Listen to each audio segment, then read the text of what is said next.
anugerah Tuhan kita boleh ada pada saat ini.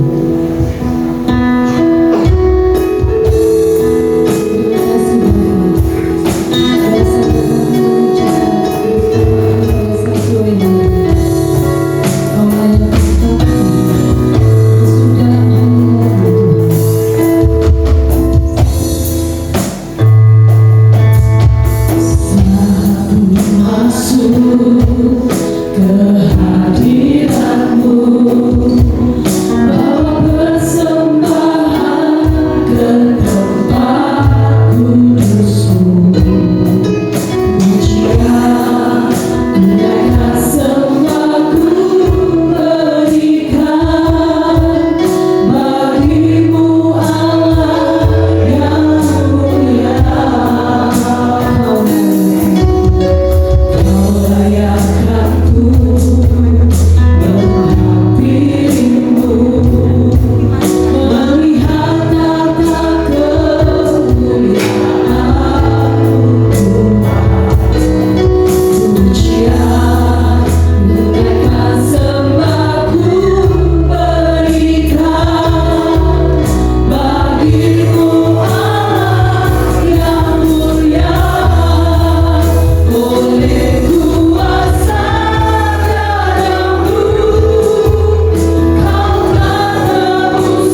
Puji Tuhan. Selamat malam. Kita bersyukur bahwa Yesus bangkit. Dan ketika Yesus bangkit, hidup kita tidak sama lagi. Amin. Seandainya Yesus nggak bangkit, tidak ada artinya hidup kita. Tetapi hidup kita menjadi berarti karena apa? Yesus bangkit. Hidup kita tidak akan sama lagi. Bapak Ibu Saudara sekalian yang kasih dalam Tuhan, berapa kali kita sudah merayakan Paskah? Apakah sampai hari ini Paskah masih memiliki arti di dalam kehidupan kita pribadi lepas pribadi? Apakah masih ada artinya Paskah buat kita? Paskah seharusnya bukan sekedar perayaan. Paskah itu sebetulnya adalah titik balik hidup manusia.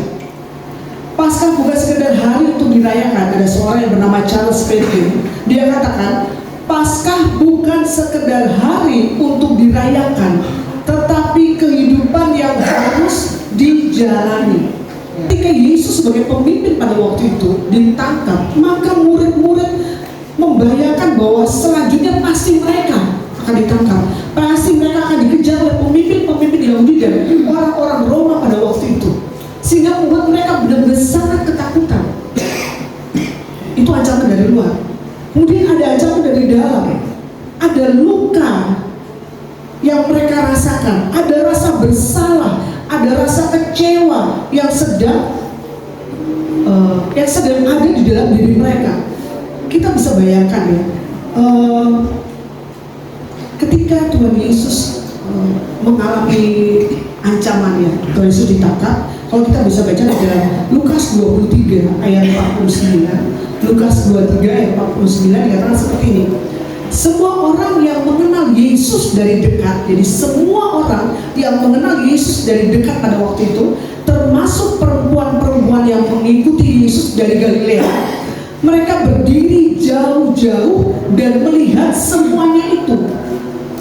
Jadi ketika Yesus ditangkap menghadapi aniaya, ini orang-orang yang dulunya mengenal Yesus dari dekat, termasuk murid-muridnya, perempuan-perempuan ini, mereka berdiri dari jauh dan melihat semuanya itu. Bisa bayangkan, berdiri dari jauh melihat. Kalau kita lihat dalam Yohanes 19 ayat 25 sampai 37, itu nanti di sana bisa kita lihat bahwa posisi murid-murid adalah ketika Yesus ditangkap, ketika Yesus menghadapi ancaman, mereka menjauh, semuanya menjauh. Hanya Yohanes dan Maria, kalau kita lihat di dalam Yohanes 19 ayat yang ke-37, Yohanes 19 ayat yang ke-37, coba saya baca. Yohanes 19 ayat yang nah, di situ dikatakan Yohanes dan Maria di sana dikatakan berdiri dekat salib Yesus. Ya. Jadi hanya Yohanes dan Maria yang pada waktu Yesus disalib ada dekat dengan salib Yesus. Dan pada waktu itu Yesus katakan melihat Maria, ini adalah jadikan ini ibumu, karena setelah Yesus mati, Yesus menitipkan ibunya kepada Yohanes Markus. Jadi dititipkan. Jadi sejak saat itu firman Allah tuliskan bahwa dia menjadi ibunya dari Yohanes Markus. Nah, setelah itu tidak ada catatan apapun tentang murid-murid sampai kebangkitan dalam pasal 20 ayat 3 sampai 10. Jadi nggak ada ceritanya itu. Jadi mereka ketika Yesus mengalami aniaya, dikatakan tadi mereka lihat dari jauh. Orang-orang yang dulunya dekat dengan Yesus kemana-mana selama 3,5 tahun bersama-sama dengan Yesus. Tapi ketika Yesus dianiaya, ketika Yesus mengalami ancaman, mereka pergi, mereka jauh, mereka lihat saja, mereka nonton Yesus disiksa, Yesus diapain, mereka nonton saja dari jauh. Setelah Tuhan Yesus mati, kita melihat murid-murid lain bersembunyi. Alkitab tidak mencatat di mana tempatnya mereka bersembunyi, tetapi mungkin itu adalah satu tempat yang mereka sudah tahu, ada tempat untuk mereka berkumpul. Tetapi pada waktu itu mereka benar-benar takut pada pemimpin Yahudi dan juga orang-orang Roma, sehingga mereka bersembunyi di tempat itu dan dikunci. Dan kita lihat di sini, karena mereka melihat dari jauh, mereka menonton semua. Mereka juga tidak ditulis di Alkitab. Mereka menguburkan mayat Yesus, mereka merempah-rempahin, tidak sama sekali. Karena yang mengambil murid Yesus, yang mengapani adalah Yusuf dari Arimatea dengan Nikodemus. Murid-murid menonton dari jauh. Jadi yang merempah-rempahin juga hanya mereka. Jadi kita melihat Tuhan Yesus dalam keadaan seperti itu, mereka meninggalkan. Karena mereka melihat dari jauh, maka ada timbul rasa bersalah di dalam diri mereka. Mereka merasa bersalah, kenapa saya meninggalkan Yesus ketika Yesus mengalami aniaya, ancaman, kok malah saya melihat menonton hanya dari jauh. Ini ada di dalam hati mereka, sehingga membuat mereka merasa sangat bersalah. Mereka trauma, dan akhirnya mereka kehancuran iman mereka mulai hancur ketika mereka menghadapi kenyataan ini. Mereka berharap bahwa Yesus adalah Mesias, tetapi akhirnya mereka melihat Yesus mati di kayu salib. Maka dalam pikiran mereka sekali lagi, mereka sudah tidak punya pengharapan lagi. Masa depan mereka hilang. Karena ketika pemimpin mereka diambil, maka mereka akan selanjutnya giliran mereka. Ini di dalam pikiran mereka. Dan mereka juga pada waktu itu belum memahami arti kebangkitan. Di dalam Yohanes 20 ayat 9 dikatakan, sebab selama itu mereka belum mengerti isi kitab suci yang mengatakan bahwa ia harus bangkit dari antara orang mati. Jadi pada waktu itu mereka tidak mengerti, belum mengerti tentang kebangkitan. Bahkan dalam Matius 17 ayat 23 dikatakan juga Yesus sudah mengatakan kepada mereka bahwa anak manusia itu harus akan dibunuh, ya. Tapi dia akan dibangkitkan pada hari ketiga. Pada waktu itu ketika murid-murid mendengar apa yang Yesus katakan, hati murid-murid itu merasa sedih sekali di dalam Matius 17 ayat 23. Tapi di sini kita lihat karena ketakutan mereka yang luar biasa, ya. Mereka benar-benar takut. Di sini takut dalam bahasa aslinya itu artinya phobos, artinya ketakutan yang mendalam, benar-benar takut, guys. Sebenarnya ya, takut yang melewati semuanya, sehingga akal mereka sudah bekerja, mereka dikuasai dengan ketakutan. Jadi ketakutan yang mendalam. Makanya karena mereka sangat-sangat takut, akhirnya mereka bersembunyi di sebuah ruangan, bersembunyi di sebuah rumah. Dikatakan pintu terkunci. Ini artinya ada dalam bahasa aslinya ada kekleismenon. Artinya adalah bukan saja dalam arti sebenarnya pintu tertutup, tapi hati mereka itu juga tertutup. Jadi pintu jasmani sampai pintu hati tertutup karena duka cita yang sangat besar. Makanya mereka bersembunyi karena mereka bingung, mereka takut dan mereka ragu-ragu. Apakah benar ini adalah Mesias? Karena pada waktunya Yesus ditangkap dan mati. Fokus mereka pada waktu itu hanya masalah dan ancaman. Pikiran mereka dikuasai dengan masalah, dengan ancaman yang mereka hadapi dari orang-orang Yahudi, pemimpin Yahudi, dan juga orang-orang Roma. Tapi kita melihat tempat buat Tuhan tidak jadi masalah. Namun di tengah-tengah keadaan seperti itu, Yesus hadir memberikan damai sejahtera. Yesus datang dalam keadaan mereka.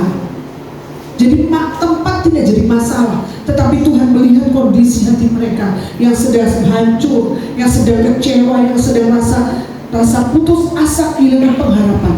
Tapi Yesus datang, dan Yesus mau datang juga. Yesus yang sama yang Alkitab tulis, yang ketemu dengan murid-murid, juga Yesus yang akan datang ke dalam hidup kita. Amin.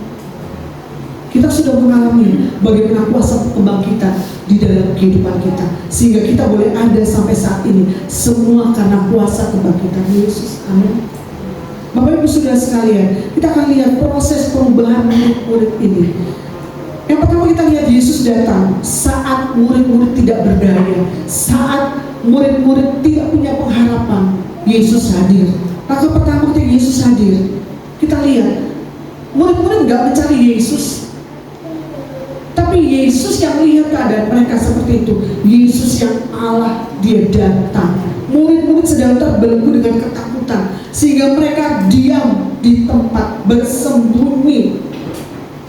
Namun Yesus mengerti kondisi mereka, sehingga Yesus datang menghampiri mereka.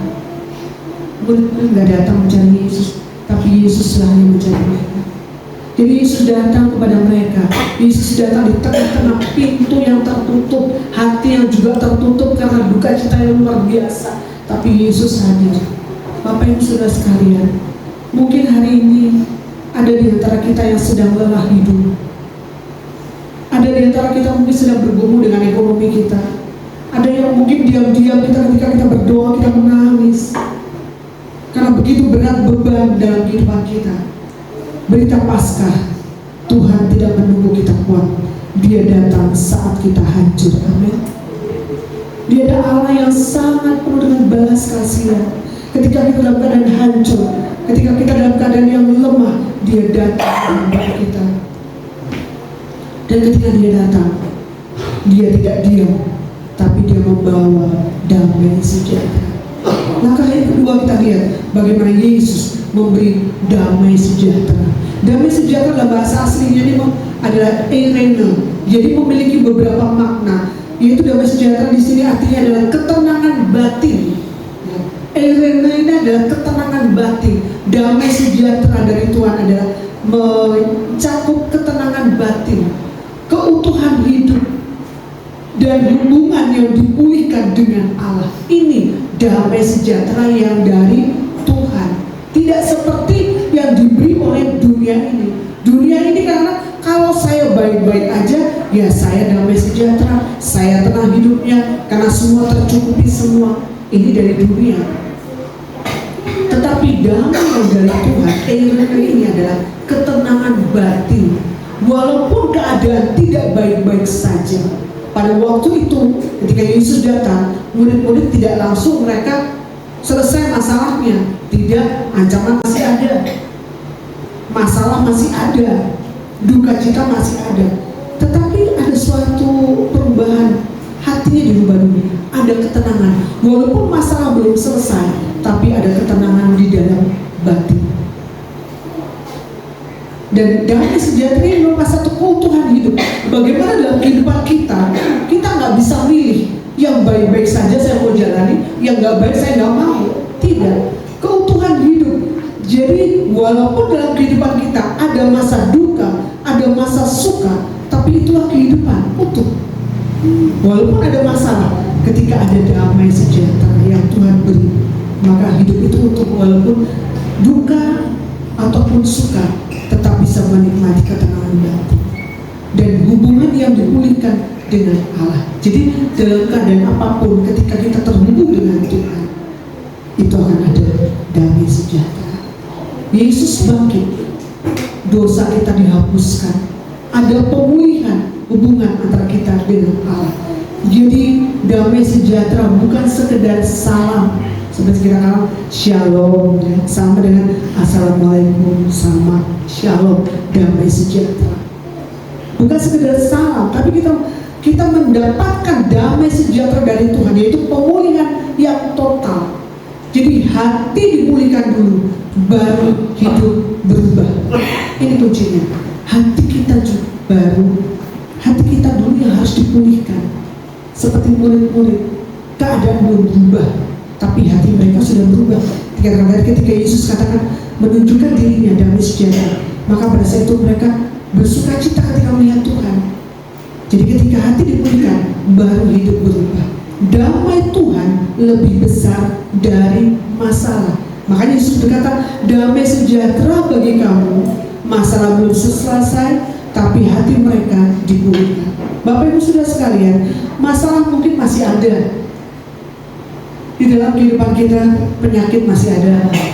Mungkin ada yang punya hutang belum lunas, tapi Yesus hadir di tengah-tengah kita, memberikan damai sejahtera, memberikan ketenangan. Karena damai sejahtera menguasai hidup kita sebagai orang percaya. Kita bersyukur Yesus bangkit, ada damai sejahtera, ya. Roma 5 ayat yang ke-1 dikatakan, sebab itu kita yang dibenarkan karena iman, kita hidup dalam damai sejahtera dengan Allah oleh karena Tuhan kita Yesus Kristus. Amin. Kita dibenarkan. Jadi ketika kita dibenarkan, maka kita hidup dalam damai sejahtera dengan Tuhan. Filipi 4 ayat 7 dikatakan, damai sejahtera Allah yang melampaui segala akal akan memelihara hati dan pikiranmu di dalam Kristus Yesus. Jadi damai yang Tuhan berikan itu melampaui segala akal, gak masuk di akal kita. Apakah masuk di akal? Ketika kita sedang sedih, punya masalah, kita hidup tenang, damai sejahtera, nggak terganggu oleh keadaan. Ini kan mustahil.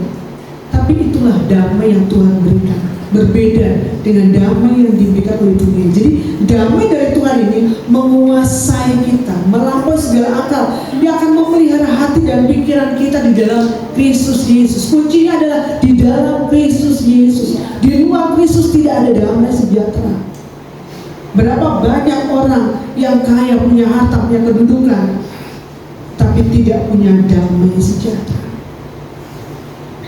Tapi kita semua, apapun keadaan kita, walaupun ada masalah, sakit masih ada, tapi damai sejahtera itu menguasai hati dan pikiran kita, sehingga hidup kita tetap ayem, tenteram di dalam Tuhan. Jadi orang yang punya damai sejahtera dari Tuhan tetap tenang saat ada masalah, tidak mudah panik, percaya bahwa Tuhan memegang kendali. Jadi mari kita tenang, damai sejahtera yang dari Tuhan ini, damai sejahtera yang luar biasa melampaui segala akal kita miliki. Dan langkah ketiga, ketika Yesus hadir, dia menyatakan dirinya, dia tunjukkan, ini loh, tunjukkan teman-teman, ini loh lukaku, tanganku, lambungku. Jadi ini aku benar-benar Tuhan, aku nyata hidup, sudah menebus segala dosa. Seharusnya engkau yang mati, tapi aku mau menggantikannya karena kasih. Murid-murid pada waktu imannya jadi diteguhkan ketika melihat Yesus nyata di depan mereka. Benar-benar Yesus yang sudah disalibkan, tangannya berubah paku, lambungnya juga. Dan saat itu keraguan dihancurkan, iman diteguhkan. Luka Yesus adalah bukti kasih Tuhan. Yesus menunjukkan lukanya kepada murid-muridnya, tanda kasihnya kepada murid-muridnya, juga kepada kita semua. Bapak Ibu Saudara sekalian, jadi artinya kita melihat bahwa ketika kita menghadapi apapun masalah, jangan katakan, Tuhan itu gak pernah ngerasain aku masalah keluarga. Enggak, dia tahu penderitaan kita, dia pernah menderita. Kalau kita baca semua, nanti dibaca di rumah lagi, untuk kita bisa merenungkan betapa kasih Tuhan luar biasa pada kita. Ditampar Tuhan Yesus berkali-kali. Dia itu Allah, tapi dia membiarkan dirinya ditampar untuk menggenapi firman Tuhan, karena kasihnya kepada kita, untuk menebus segala dosa kita. Bapak Ibu sudah pernah ditampar? Atau sudah pernah nampar? Ya, saya pernah nampar. Nyesel lagi. Tapi itu membuat saya sadar itu masa lalu. Mungkin kita pernah seperti itu. Jadi jangan pernah ketika kita menghadapi penderitaan, jangan pernah merasa kita sendiri. Ya, Tuhan Yesus sudah ngalaminnya bahkan lebih parah. Ya, jadi telanjangin, jadi udahi. Semuanya karena kasihnya. Dia tidak jauh dari kita. Jadi kita lihat salib bukan simbol kekalahan. Salib adalah bukti kasih yang tidak terbantahkan. Kasih Yesus membuat kita bersukacita dalam menghadapi kehidupan ini. Ya, jadi jangan pernah tinggalkan Yesus. Ketika kita lihat salib, kita ingat seharusnya kita yang di situ. Tapi kita bersyukur karena Dia mengasihi kita, maka kita boleh hidup sampai saat ini. Kita hidup bukan saja pada saat ini, bahkan Tuhan memimpin kita sampai dalam kekekalan. Kita pasti selamat ketika kita percaya Yesus. Kita bukan mudah-mudahan selamat, tapi kita pasti selamat. Amin. Jadi jangan pernah tukarkan keselamatan dengan yang lain. Langkah keempat kita lihat, ketika Yesus datang, Dia memberikan damai sejahtera, dan murid-murid bersukacita ketika melihat Yesus. Dan Yesus katakan, Yesus mengutus. Kalau Yesus katakan dalam Yohanes 20 ayat yang ke-21 dikatakan, maka kata Yesus sekali lagi, damai sejahtera bagi kamu, sama seperti Bapa mengutus aku, demikian juga sekarang aku mengutus kamu. Damai sejahtera bagi kamu. Ketika kita sudah menerima damai sejahtera, dilanjutkan ada pengutusan. Setelah hati murid-murid dipulihkan, mereka diutus untuk membawa kabar keselamatan. Hidup mereka kembali diberi tujuan. Ini loh tujuan kamu. Kamu harus memberitakan perdamaian. Kamu harus memberitakan pengampunan dosa kepada semua orang yang kau temui. Demikian juga dengan kita semua pada saat ini. Kita diutus ke hidup sehari-hari. Yesus berkata, aku mengutus kamu, dan murid-murid diutus pergi. Tuhan Yesus mengutus dan memperlengkapi mereka. Ketika Tuhan Yesus mengutus, tidak Tuhan Yesus biarkan, wes sekarang kamu tak utus dengan kekuatanmu sendiri. Enggak, tidak. Karena Tuhan tahu kalau mereka diutus, mereka pergi dengan kekuatan mereka sendiri, mereka tidak akan mampu menanggung penderitaan yang Tuhan izinkan untuk mereka tanggung. Oleh karena Tuhan memberikan Roh Kudus, dikatakan tadi, terimalah Roh Kudus. Jadi iman itu bukan hanya di dalam gereja. Kita beriman bukan saja di dalam gereja, tapi dalam kehidupan kita sehari-hari. Ketika kita keluar dari pintu gereja ini, bagaimana kehidupan kita di luar, di pekerjaan kita sebagai ibu rumah tangga, di dapur, di kantor, di sawah, di pasar, di jalan, bagaimana kehidupan kita? Apakah kita sama dengan orang-orang yang tidak mengenal Tuhan, ataukah hidup kita sudah berbeda? Tapi Tuhan Yesus katakan, Roh Kudus itu dicurahkan. Dikatakan ayat 22 tadi, katakan Tuhan Yesus katakan, dan Yesus dan sesudah berkata demikian, ia mengubusi mereka dan berkata, terimalah Roh Kudus. Jadi inilah titik balik terbesar. Mereka terima Roh Kudus. Roh Kuduslah yang memampukan mereka. Ini adalah peranan Roh Kudus di dalam perubahan ini sangat-sangat penting. Tanpa Roh Kudus, murid-murid tadi kita lihat takut, imannya lemah ketika mereka belum terima Roh Kudus. Tetapi ketika mereka terima Roh Kudus, murid-murid akan menjadi berani dan hidup mereka penuh kuasa. Ya. Kalau kita melihat fakta penting ya, kita melihat sebelumnya tadi kita melihat murid-murid ya, ketakutan yang sangat luar biasa. Hidup mereka dikuasai ketakutan. Hidup mereka hanya fokus pada masalah. Pintu hati mereka tertutup karena duka cita yang luar biasa, dan mereka sembunyi, mereka bingung, mereka ragu. Itu kehidupan mereka sebelum mereka terima Roh Kudus. Tetapi kuasa kebangkitan Yesus luar biasa memberikan mereka kuasa Roh Kudus. Dalam Kisah Rasul pasal yang kedua sampai keempat, Bapak Ibu bisa baca di rumah, bagaimana murid-murid sesudah dipenuhi Roh Kudus, mereka berani berkhotbah di depan umum. Mereka tidak takut ancaman, mereka siap menderita, bahkan mereka penuh dengan kuasa. Dan kita melihat semua murid-murid, kalau Bapak Ibu lihat hidup mereka akhirnya mati sakit. Mereka tidak takut karena kuasa kebangkitan itu. Mereka yakin Roh Kudus memampukan mereka sehingga mereka tidak takut lagi. Kita melihat Petrus ya, kita lihat Petrus menyangkal Yesus. Dia kata, aku gak kenal orang itu, aku gak kenal Yesus. Padahal 3,5 tahun bersama-sama terus. Tapi ketika ada seorang budak wanita yang, engkau kan bersama dengan, enggak, aku gak ngerti maksudmu apa. Tapi setelah dia dipenuhi Roh Kudus, dia berkhotbah, 3.000 orang bertobat. Ini ada satu perubahan yang luar biasa. Dan sampai akhirnya mereka katakan bahwa kami tidak mungkin tidak berkata-kata. Jadi ketika mereka dipenuhi Roh Kudus, mereka berani berkata-kata, mereka berani bersaksi. Jadi kita bisa melihat perbedaan besarnya sebelum dan sesudah. Sebelum mereka dipenuhi Roh Kudus, mereka takut, mereka bersembunyi, mereka lemah, mereka bingung.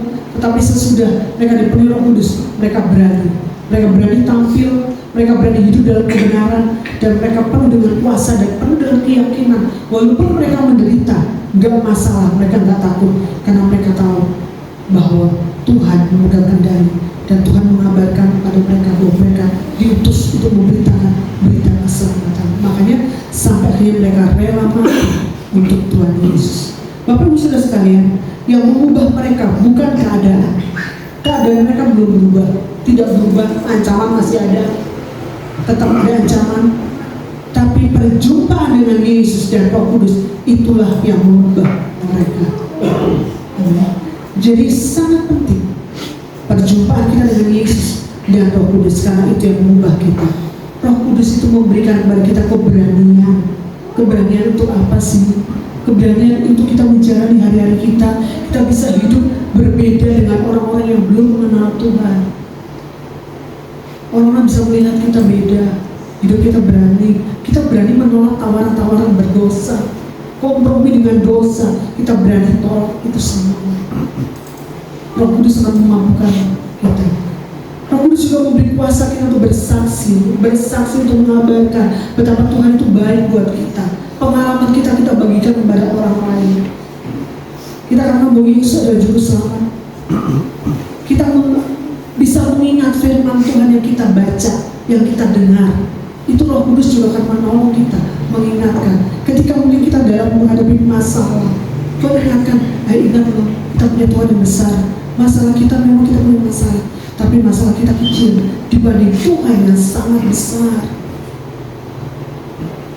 Ketika kita lemah, Tuhan katakan, ingat loh, Filipi 4:13 katakan, segala berkat dapat kutamu di dalam Dia yang memberikan kekuatan.